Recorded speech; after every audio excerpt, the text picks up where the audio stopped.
सामने आज का विचार प्रस्तुत करने जा रहा हूँ। अर्थ है कर्मण्येवाधिकारस्ते मा फलेषु कदाचन मा कर्मफले दुर्गो माते शंभो सकर्मणि। अर्थ बताओ इसका। हमें हमें कर्म करना चाहिए, फल की इच्छा नहीं करनी चाहिए। हमें कर्म करना चाहिए, फल की इच्छा नहीं करनी चाहिए। हमें क्या करना चाहिए? कर्म करना चाहिए, फल की इच्छा नहीं करनी। इन्होंने बताया कि हमें क्या करना चाहिए? अपने कर्म पर ध्यान दो। हमारा जो कर्म है उस पर ध्यान दो, है ना। उससे क्या मिलता है? क्या मिलेगा उससे? फल अपने आप मिलता है, ठीक है ना। भगवान भी देखता है कि कौन कितना काम कर रहा है, कौन कितना काम कर। कोई बच्चा जो है साल भर पढ़ रहा है, लिख रहा है, और उसके बाद जो उसकी कम नंबर आती हैं, तो वो उसकी गलती नहीं है। वो उसकी क्या नहीं है? गलती नहीं है। समझ में आ गई बात? उसकी गलती है नहीं है।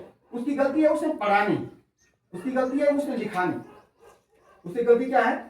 उसने पढ़ा नहीं, उसने लिखा नहीं, ये उसकी गलती हो सकती है। लेकिन अगर वो कर्म कर रहा है, अच्छा काम कर रहा है, तो निश्चित रूप से जो है वो क्या हो सकता है? अपने जीवन में सफल हो सकता है। अकर्मण्य नहीं बनना चाहिए। क्या नहीं बनना चाहिए? अकर्मण्य नहीं बनना चाहिए। समझ में आ गई बात? ठीक है।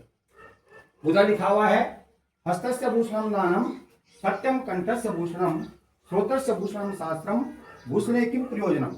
हस्तस्य भूषणम दानम माने हाथों का आभूषण क्या है? हाथों का आभूषण क्या है? हाथों का आभूषण क्या है? दान देना। हाथों का आभूषण क्या होता है? दान देना है। और गले का आभूषण क्या होता है? गले का आभूषण क्या होता है? सत्य बोलना। हमारा जो कंठ का आभूषण है वो हमको सत्य बोलना चाहिए, सदा सत्य बोलना चाहिए, ठीक। और अपने हाथों का आभूषण क्या है? दान देना। श्रोत्रस्य भूषणम शास्त्रम। श्रोत माने कानों का आभूषण। कानों का आभूषण क्या है? अच्छी बातें सुनना। कानों का आभूषण क्या है? हमको अच्छी बातें सुननी चाहिए, अच्छी बातों पर ध्यान देना चाहिए। भूषणे किम प्रयोजनम। भूषणे किम प्रयोजनम। जब जिसके पास ये भूषण आभूषण है उसको अन्य आभूषणों से क्या मतलब? उसको अन्य आभूषणों से क्या नहीं देना चाहिए? ध्यान नहीं देना चाहिए। 3 आभूषण हमारे मुख्य रूप से उन्होंने बताए हैं। एक हाथ का आभूषण दान देना, किसी दूसरे की सेवा करना, मदद करना। दूसरा जो है हमेशा सत्य बोलना। तीसरा जो है कानों, अपनी कानों से अच्छी बातें सुनना, गंदी बातें नहीं सुनना। जिसके पास ये आभूषण है वो हमेशा क्या होता है? अपने जीवन में सफल होता है। क्या होता है? सफल होता है। नीचे लिखा हुआ है सामान्य ज्ञान। थारकाज़िकिस्तान भारत के उत्तर पश्चिम राज्य में स्थित है। इसका लगभग 85% भाग जो है, 85% भाग जो है भारत में, भाग इतना भूले उसमें। इसका लगभग जो थारकाज़िकिस्तान आपको बताया था ना कि भारत में कितने वो हैं, कितने प्राकृतिक भागों में बांटा गया है?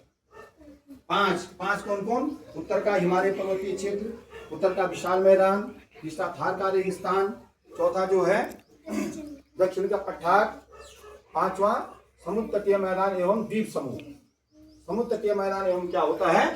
द्वीप समूह। समुद्र तटीय मैदान एवं द्वीप समूह। तो ये 6 जो है 6वां द्वीप समूह है। तो हम 5 भाग लोग होते हैं उसको एवं में ले लेते हैं। तो ये तीसरा जो कल परसों मैंने उत्तर का विशाल मैदान के बारे में बताया था, और आज किसके बारे में बता रहा हूँ? थारकाज़िकिस्तान के बारे में। तो ये इसका अधिकतर भाग 85% भाग जो भारत में है, और शेष 15% भाग कहाँ है? पाकिस्तान में। शेष 15% भाग कहाँ है? पाकिस्तान में है। और यह गुजरात, राजस्थान, पंजाब और हरियाणा राज्यों तक फैला हुआ है। ज्यादातर तो राजस्थान में है। ज्यादातर कहाँ है? राजस्थान में। थोड़ा थोड़ा जो है पंजाब हो गया, हरियाणा हो गया, और गुजरात में भी जो है इसका शेष जो भाग फैला हुआ है, ठीक है। इधर देखो